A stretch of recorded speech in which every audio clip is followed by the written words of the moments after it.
By the late 1960s, Jack Kerouac was famous as the founder of a movement which he felt had become increasingly alien to what he believed. Whenever he would tell people that Mike Wallace, that beat was short for beatific, an incredulous or embarrassed silence would ensue and the subject would get changed. During the fall of '68, Kerouac was invited to pontificate on the then emerging hippie movement by William F. Buckley, the conservative icon, on his show, The Firing Line. The hippies, Kerouac opined while sipping scotch from a coffee mug, were apparently some kind of Dionysian movement. Moving effortlessly, if incoherently, from defending the hippies as good kids, Kerouac launched into an attack on fellow beatnik Lawrence Ferlinghetti for perverting what Kerouac saw as an essentially Catholic and beatific into, quote, the beat mutiny, the beat insurrection, words I never used, being a Catholic. Kerouac was becoming increasingly alienated from the movement he had been used to launch with his On the Road. His piety may have increased, but his drinking increased along with it, making the piety seem incongruent at best and ludicrous at worst. Before long, drinking would take its toll. On October 20th, 1969, Kerouac began hemorrhaging at his Florida home from varicose veins in the esophagus, the result of years of heavy drinking. In the middle of the night, his mother took him to St. Anthony's Hospital, where he died the classic alcoholic's death at 5:30 a.m. on October 21st, 1969. Just before appearing on Firing Line, on the way up to the studio in the elevator, Kerouac spoke briefly with Ed Sanders, one of the founding members of a New York band known as the Fugs, who wanted to tell Kerouac how much his writing and life had inspired him. Kerouac's response was short and to the point. "Get the fuck off my back, kid," he said. At around the same time that Kerouac made his last TV appearance, another member of the Fugs by the name of Tuli Kupferberg met a Yugoslavian filmmaker by the name of Dusan Makavejev. Makavejev was in New York because he had just got a grant from the Ford Foundation. After meeting Kupferberg and his friends, Makavejev got an idea for a film, a documentary of the sort that would have redeeming social value, which is to say a film with a lot of naked women engaged in sexual activity. And that was the Supreme Court term that was used to separate art from pornography or obscenity. I know it when I see it. That was banned at that point. It was much, much more restricted before this period, and it's just going into the huge change, the 60s, early 70s. All the laws changed then that changed the culture and changed the politics. It would be a film on Wilhelm Reich because New York was the center of the cultural world just then, and in the center of this world, Wilhelm Reich was making a comeback. Reich had died in prison in Lewisburg, Pennsylvania in 1959 after being convicted of selling organ boxes to the FDA. He died convinced that President Eisenhower was sending Air Force planes to watch over him and still hoping that he would get a grant for his work on organ energy from the Rockefellers. Misspelled. There's no R in it. Second R. The Reich who came back from the dead 10 years later was a reincarnation not of the man who sold organ boxes and supported President Eisenhower. The Reich who came back from the dead was the man who did Sexpol work in Berlin in 1930. Magnus Hirschfeld and such. By the time Reich had been rediscovered by the New Left in 1969, he had been dead for 10 years, but that fact was irrelevant because the Reich the cultural revolutionaries were interested in promoting had stopped writing in 1933 anyway. On January 4th, 1971, Christopher Lehman Haupt wrote a review of the new Farrar Straus edition of The Mass Psychology of Fascism, which announced in effect that the Reich revival had begun in earnest.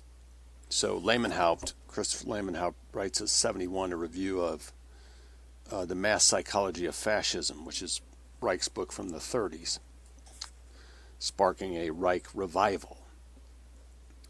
Wilhelm Reich, Lehman Haupt proclaimed, the Austrian sexologist and inventor of the so-called orgone, O-R-G-O-N-E, energy accumulator, has made a comeback.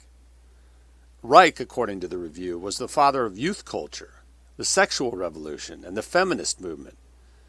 Kate Millett's book, Sexual Politics, was written under his influence.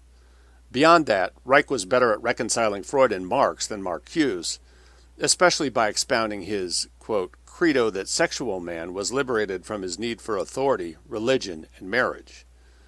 Reich, in other words, makes considerable sense, at least to someone sympathetic to the goal of sexual liberation.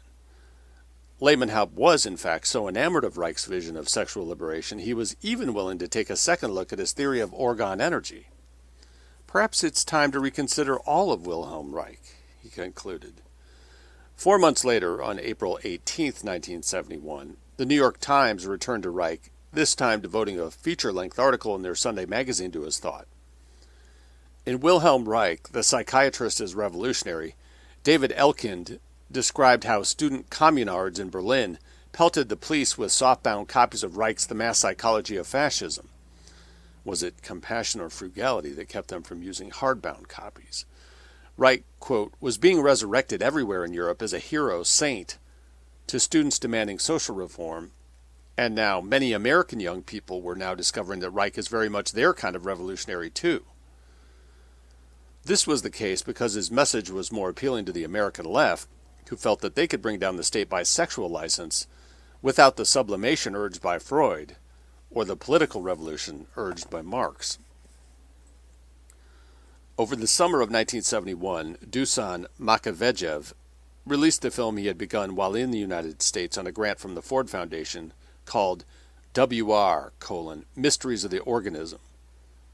Like I Am Curious, Yellow, it juxtaposed pornography with political harangue, thereby assuring the viewer that it had redeeming social merit and would escape obscenity prosecution. The film also showed footage of Thule Kupferberg stalking people on the streets of New York City, wearing an army helmet and carrying a toy M16. The political message was unmistakable. The New Left was going to repudiate both Stalin and U.S. imperialism in a mystical convergence based on shared indulgence in sexual appetite. It was like Make Love, Not War, or some more prolix version of the same thing, all traceable, according to Makavejev, to Reich's influence. He was a kind of prophet of a new time, Makavejev told Film Quarterly in their winter 1971 issue. He started the Sex Pol movement in Germany. In 1930, they had about 30,000 members and organized lectures all over Germany. Reich's ideal was that the Communist Party should organize youth around dance halls, not to get young people to dull political lectures, to find young people where they are. Which meant, of course, says Jones, encouraging masturbation. Sex economic clinical experience teaches us, Reich wrote in the 30s, that those who never had the courage to masturbate have the most unfavorable prognosis. Sexual feelings have been suppressed, perhaps even for a while successfully. The sexual apparatus has not been used, and then when authoritarian society finally permits gratification, the apparatus fails. It has become rusty. The American revolutionaries were now busy making sure that their apparatus, quote-unquote, didn't become, quote-unquote, rusty by finally summoning, if not the will to bring down the state, then certainly the courage to masturbate. Makavejev devoted a good deal of his film to the work of Betty Dodson, the well-known drawer of erotic drawings and painter of erotic paintings, whose specialty was teaching young women how to masturbate because it made women feel, very liberated.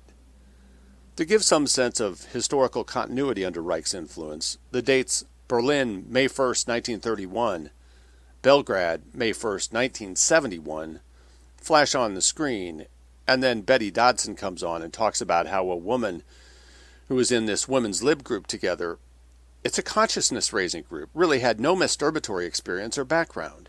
She was in her early 30s. She didn't masturbate. She was totally dependent on a man, a partner, to make orgasm, which is a lousy posture to be.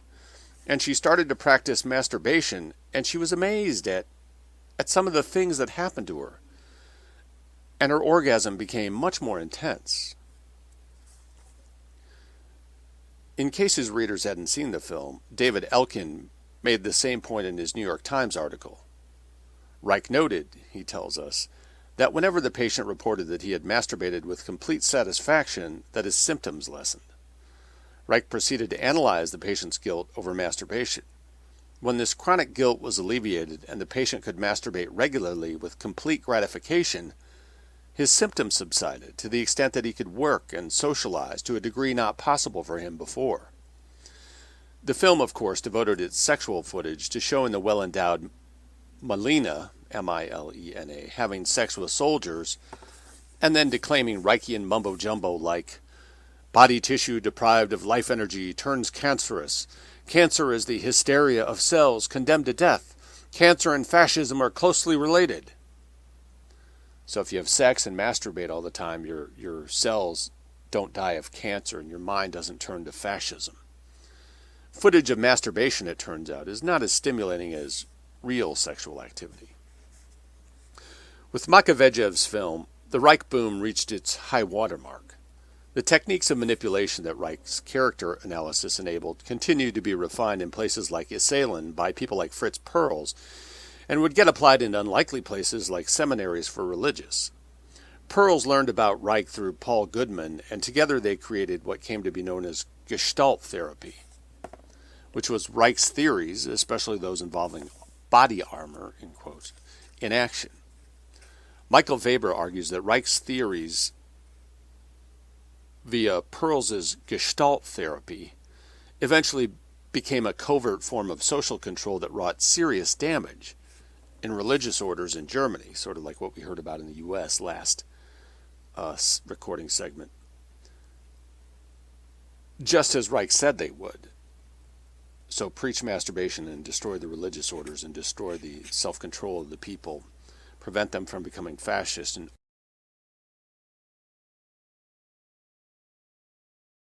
they also made destructive inroads in American corporate and academic life, where ice-breaking exercises like blind milling became part of the repertoire of psychic manipulation. Liberation from repression had become a powerful tool for social control, both in small groups and in the mass media. Elizabeth Wurtzel never mentions Reich in Bitch, her 90s memoir, but she mentions feminism, which was, as Kate Millett's book made clear, exoteric Reichianism. The consciousness-raising sessions of the 70s were, as Makavejev said, direct descendants of Reich's sex-pol work in the 30s. Wurtzel does, however, talk extensively about using sex as a form of social control, something which she calls, in her inimitable way, pussy power. Delilah, she tells us, had the right idea. Delilah embodies the failure of this male prerogative when it comes to regulating human emotions. Samson and Delilah, quote, offer the first example, according to Wurtzel, of what we now call sexual politics. Samson is unbeatable militarily, a discovery the Philistines make to their chagrin, but through his infatuation with Delilah, he becomes, quote, enslaved to his dick, unquote, and as a result, easily defeated. Sex is a form of political control. This is the lesson that Israel learned from Samson's demise, and indeed they learned it throughout the Bible, usually the hard way, which is to say, by being punished by military defeat after falling into idolatry, which was an excuse for illicit sexual activity. Wurtzel is onto something here. Or is she? No sooner does she praise Delilah as a precursor to all the strong, modern, willful women, women who do just what they want, the kind of woman, in other words, which Wurtzel aspires to be, then she is full of ambivalence about the object of her praise. Wurtzel admires women who use sex as a weapon, and she especially admires the character Madonna plays in Body of Evidence because, quote, she kills with her pussy. But at the same time, she is full of misgivings when she tries to apply this lesson to her own life. Once again, the issue comes down to the relationship between power and control, between reason and appetite. Do those who capitulate to their desires control them, or are they controlled by them? I am completely free, Miss Wurtzel tells us. And as far as my life goes, I have all the power. In fact, I've turned 30 in an era when, for the first time in history, a woman can feel as unencumbered and unbound as I do. And yet, for all the power I command in not being some man's dependent appendage, I generally walk around through life feeling pretty powerless. As with most feminists, Wurtzel has difficulty reading her own text. I think that applies to Jones, too. Delilah, as in our own day, when her spiritual descendants write stroke books for chicks, is an agent of the priests of Dagon. Delilah doesn't control the power she wields any more than Wurtzel does. The power controls her. Hence, Wurzel's sense of powerlessness even after the liberation from repression occurs, or better said, especially after the liberation from oppression occurs. The only power Wurzel retains unequivocally is the power to mess up her own life, a power which she has evidently exercised repeatedly. When I have a man in front of me, she tells us, even one I really like, even one who is quite literally putty in my hands and whatever else, I feel the incredible urge to use the power he has given me to ruin his life. And her own, one might add, because the only way one finds fulfillment in life is by sharing it with someone else, by, in effect, giving that life over to someone else and having the other person do the same thing. That mutual giving is the essence of sexuality. Masturbation is the most basic violation of that truth. Using masturbation or any other form of sexual vice as liberation from repression is like using suicide as the antidote to murder. No one else can kill you because you killed yourself. In triumphing over repression, you have defeated yourself by enslaving yourself in the name of liberation. So again, in triumphing over repression, via masturbation and promiscuous sex, you have defeated yourself by enslaving yourself to your appetites in the name of liberation. So always calling things the opposite of what Wurzel is not alone in learning the truth the hard way. Reich learned the same lesson in a slightly more complicated fashion. On January 5, 1951, Reich unsheathed a gram of radium in his laboratory at Organon in Rangeley, Maine, thereby contaminating the entire area and exposing everyone there to radiation sickness. He thought that orgone energy would counteract the effect of nuclear energy, but it turns out that the opposite was true. In the final analysis, though, his Oranur, O-R-A-N-U-R, experiments were nowhere near as toxic as his sexual experimentation. In both instances, he tried to control one of the primal forces of nature, and in both instances, the forces ended up controlling him. By the late 70s, the Reich boom was over, looking at the dawn of the Reagan era a little bit like the leisure suit gathering dust at the back of the closet.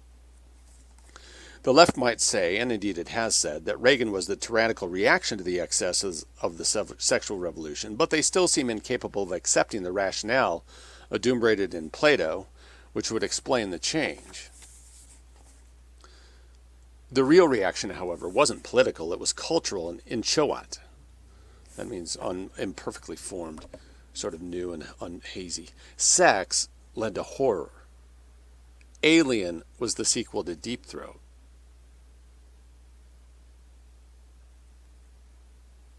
By 1979, no one thought oral sex was fun anymore. That might be a bit of an overstatement there, buddy. The ladies testifying at the Mies Commission made that point unmistakably clear. Katie Roiphe remembers the same era, feeling the general atmosphere of anxiety and apprehension, even though there was no biological threat to which we could attach our vague premonitions of disaster. No herpes, no AIDS. The diseases were, in retrospect, the least horrific of the sequelae flowing from the, quote, liberation from repression that was the sexual revolution.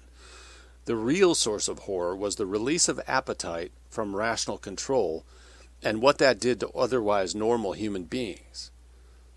In seeking liberation from repression, that is essentially denying that there is a need or is such a thing as self-control or a need for self-control, by denying that and seeking liberation from repression, as they always put it, that's why it isn't in quotes, the culture discovered that the punishment fit the crime in an uncanny way. In fact, the punishment was the crime. Liberation was slavery at best. More often than not, it was death, too. I remember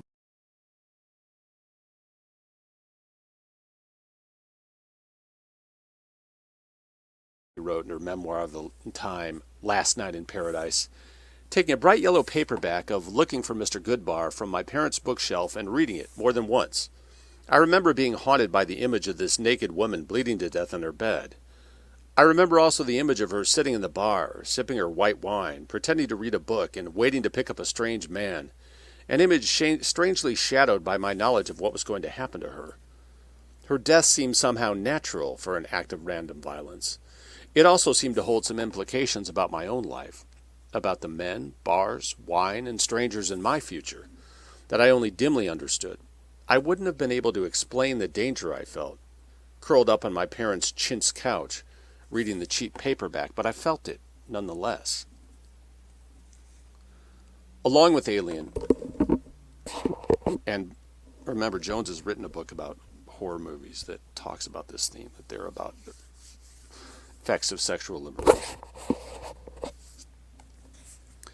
Along with Alien, Looking for Mr. Goodbar, which was made into a film in 1978, was one of the seminal events of the late 70s when sex turned into horror on a pan-cultural basis. Roife might have understood the trajectory better if she read Plato's Republic, but a school system which promotes masturbation is not going to waste its time undermining its efforts to enslave its students by teaching Plato. Eric Vogelin, who has read Plato, thinks that his description of the transition from the democratic to the despotic soul well may be considered the masterpiece of Platonic psychology. This is Vogelin.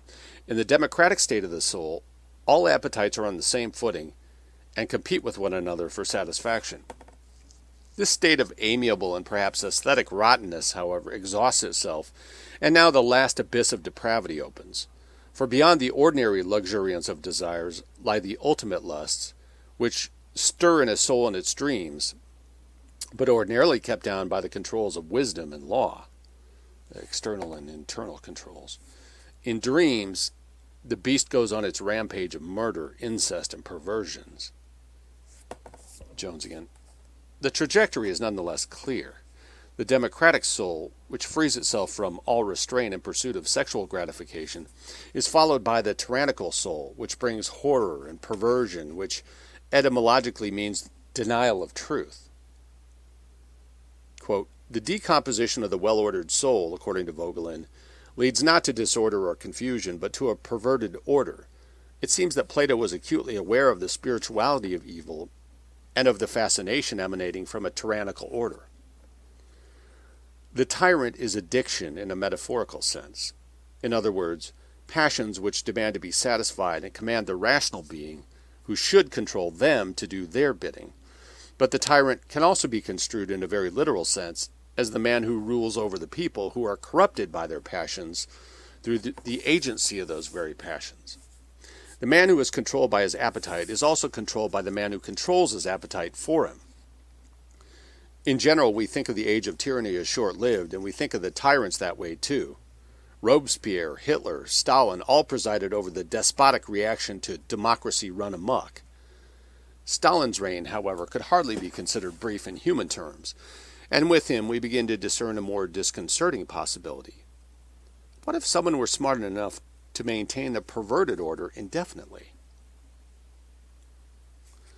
The first principle to be recognized is that sexual life is not a private affair, Reich tells us.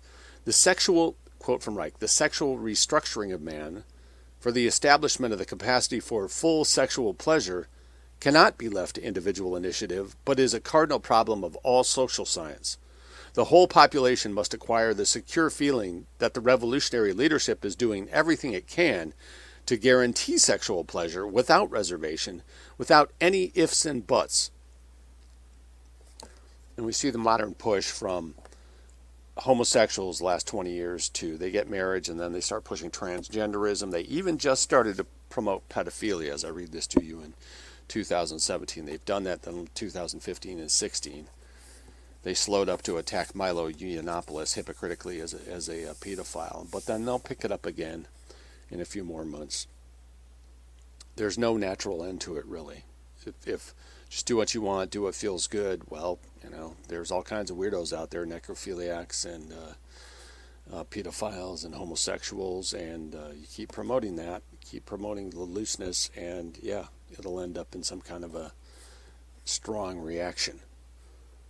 The real question, as we do the last paragraph of the chapter, the real question, the one posed by Aldous Huxley, is whether the regime in which, quote, normality is redefined as perversion and perversion as normality will get clever enough to refine the techniques of servitude to become so pleasurable that no one notices the horror anymore or has the will to object.